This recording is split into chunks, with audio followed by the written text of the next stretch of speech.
Welcome back to Infinity Learning.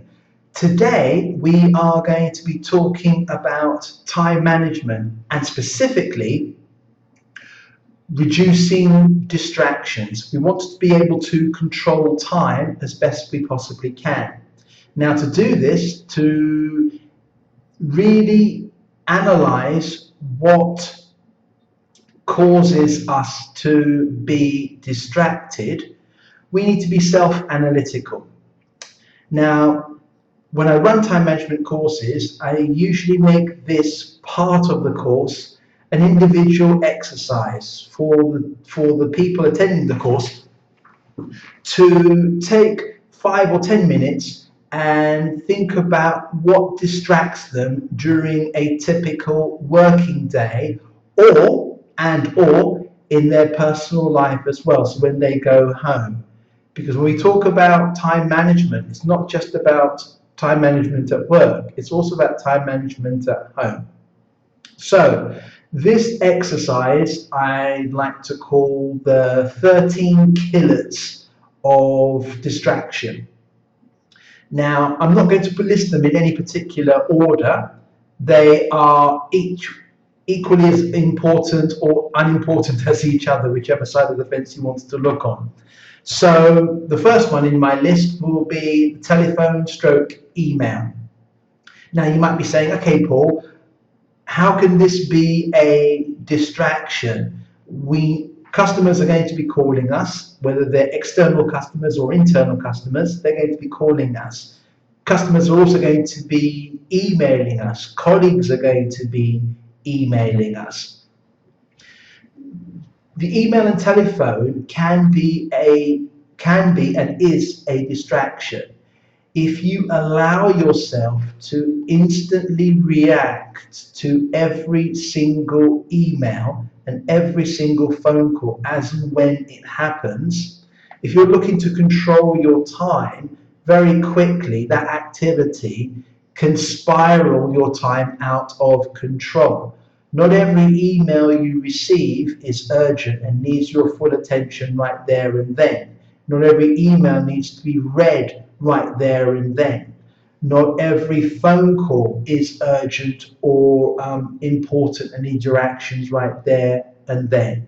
So you need to set up a system that allows you to be able to very, very quickly determine whether that email is extremely urgent and you need to stop what you're doing right now and focus on that email, or you can put it to one side and you have time on your side to be able to deal with it at a later point in time in the day.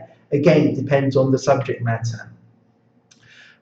Number two, surfing the web. I'm guilty. This is probably my biggest distraction of when I'm trying to save time. You know what it's like. You go onto the internet, you're looking for something very, very specific. You don't find it with the first click, but you find something else and you think, oh, that's really interesting. I'll take a few seconds to read this. Then you jump onto something else, and then you jump onto something else. And before you know it, you've only gone on the internet looking for just one specific thing, but you have found 4, 5, 6, sometimes 10 things that are not urgent that you need to deal with right this very second, but you get distracted. And as I said, this is my number one form of distraction. So if you're like me, we're all in the same boat. We've got to be able to control that impulse of going onto the internet and being easily distracted. Number three, interruptions. Interruptions from colleagues, interruptions from your boss, interruptions from yourself. Now you might be saying, well, Paul, how can you interrupt yourself? Well, you can interrupt other people. When you're interacting with your colleagues, okay, and you're asking them a question, well, that's an interruption of their time. Asking more than one question, that's also an interruption. We don't look at it as an interruption, but it is. And if we're looking to reduce the number of distractions, to i.e. increase the amount of time we have in a day, we have to look at how people interrupt us and how we interrupt them. Is there any savings of time that we can do for either, whether we interrupt other people or they interrupt us? Number 4, socializing.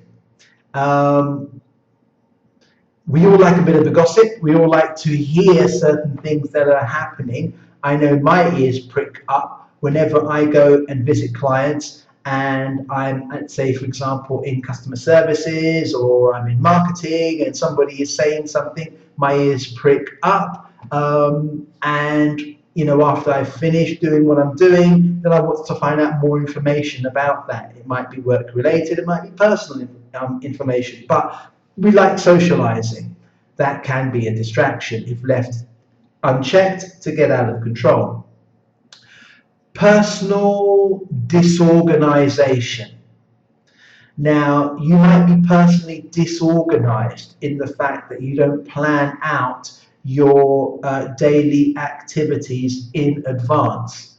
So you might be wasting too much time looking for specific material to aid you in what you're needing to be what needs to be done. Procrastination, probably one of the biggest killers of time. We know we have to do something, we're not quite sure how we start to go about doing it, so we put it off. Or it might be something that doesn't fill us with a good feeling, it's outside of our comfort zone. So therefore, if it's outside of our comfort zone, we tend to like doing things that we feel comfortable with doing.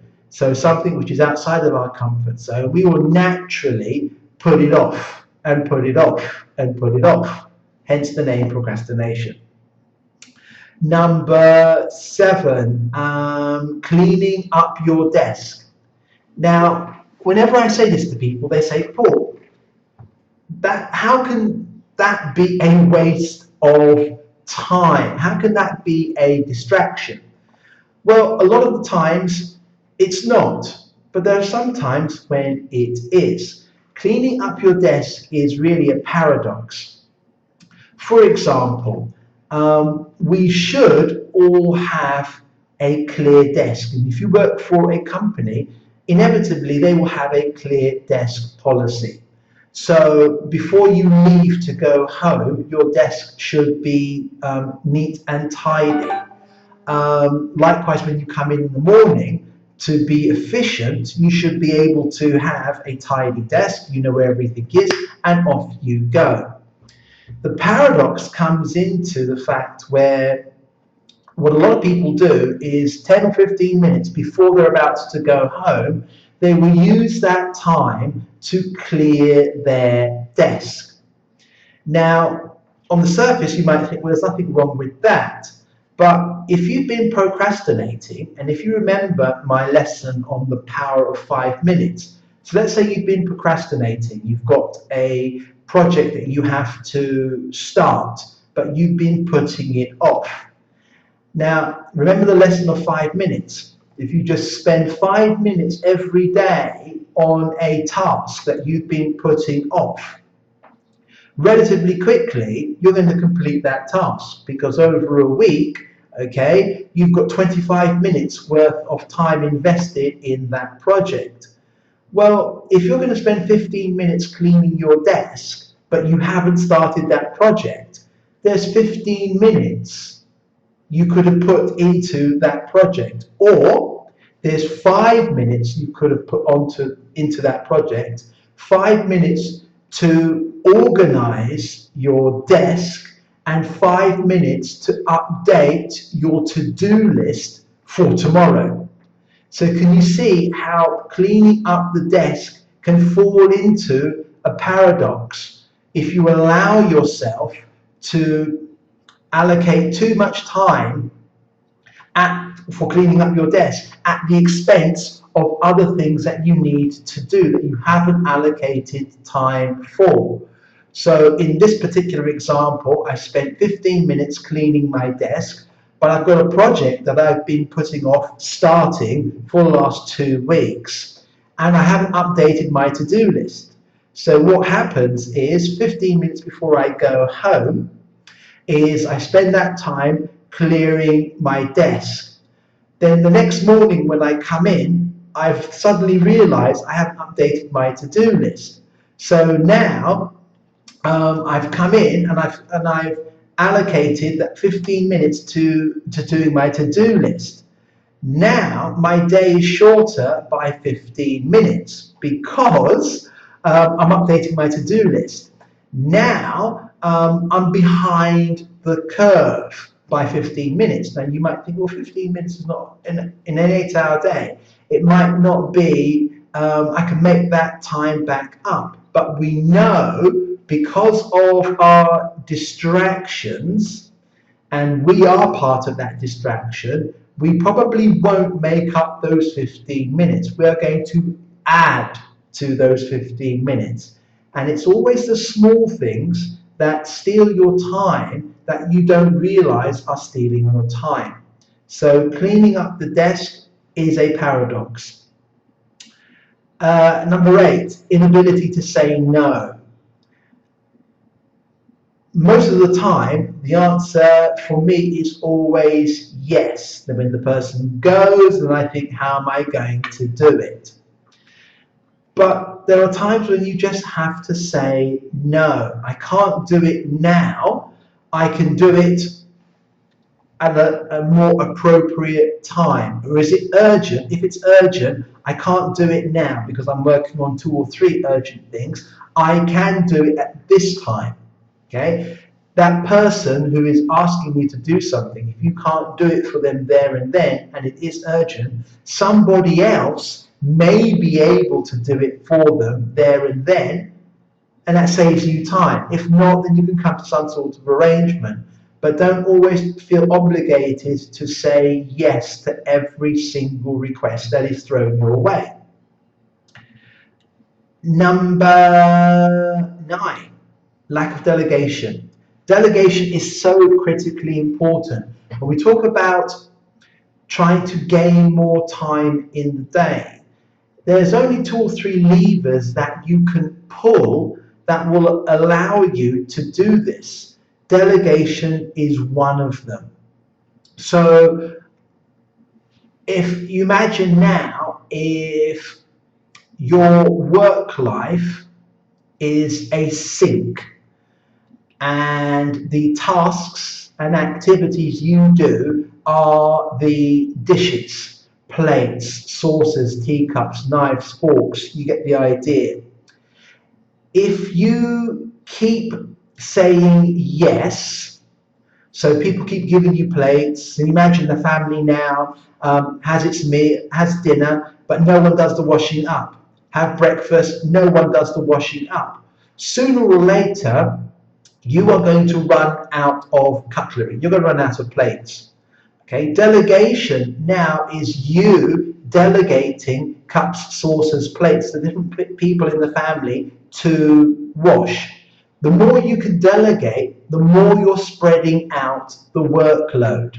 Okay, it doesn't mean that you are dumping everything that you have onto other people, but what you are doing is strategically allocating or allocating work to different people, which stops your workload, stops the sink from being overly filled with cups, knives, forks, plates, saucers. You get the idea.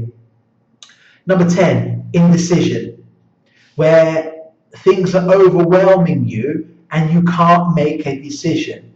So the distraction is the time that you are spending trying to weigh up the pros and cons, and you can't see the wood for the tree. Where do we get up to? Number 11, unimportant paperwork or reading material. Now, this is one of my killer 13 distractions, because I will have things that I think, oh, that's really, really interesting, that's really important, and I'll print it off and I'll put it on my desk and think, I'm going to read that. When I've got a few minutes, I'm going to read that, and my desk will be littered with things that are really important, I feel are really important, and I've got to read them. And before I know it, I'm not controlling what I think is going to be important, because to me, everything is important.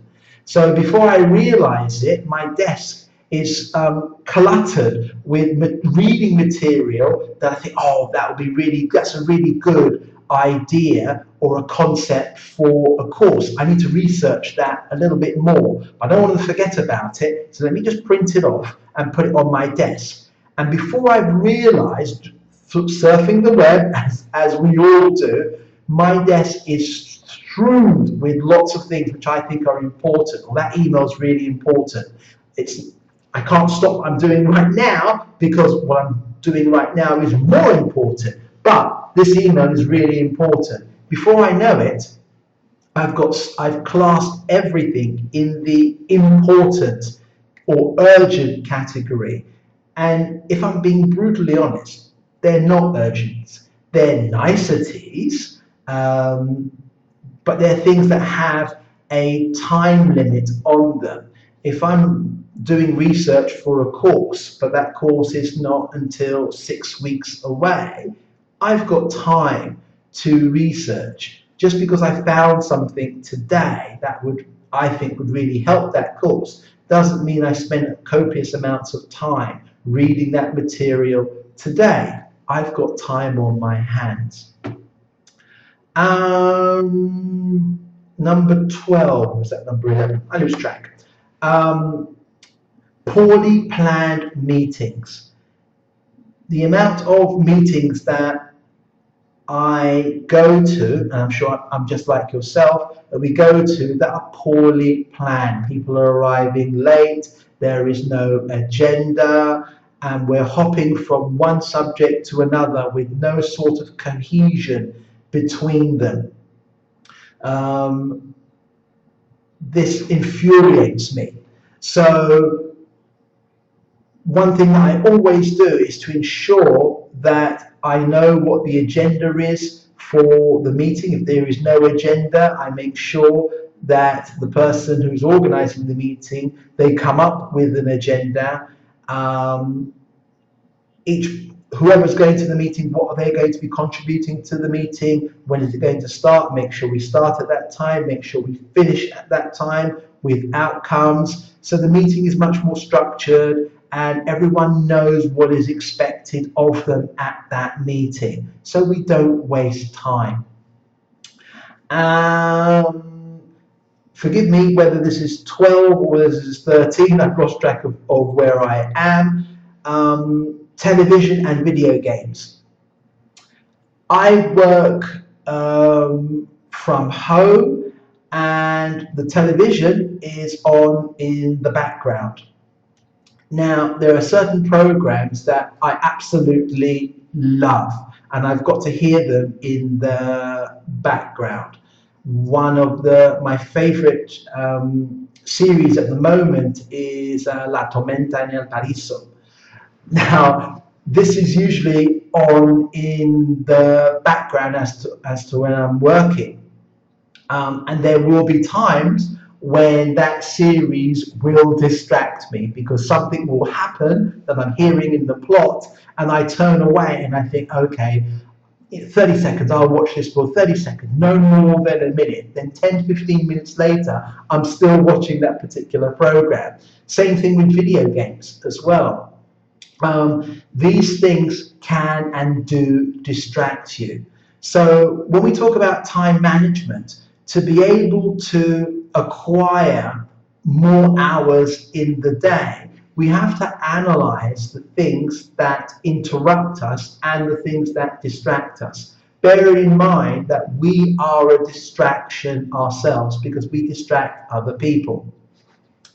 If you'd like to find out more about time management, please get in contact with Infinity Learning. If you would like to get in contact to find out what courses Infinity Learning runs, please visit our website. Our website detail is www.infinity,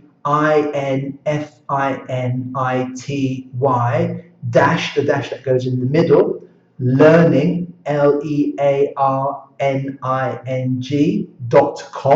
and you'll see a full portfolio of our training courses, workshops or seminars. If you have a look at our website for a particular course and you don't see it, it doesn't necessarily mean that we don't do it. We also write courses as well. So please give us a call, send us an email with exactly what you're looking for. Chances are we'll be able to write something bespoke for you. So please feel free to do that.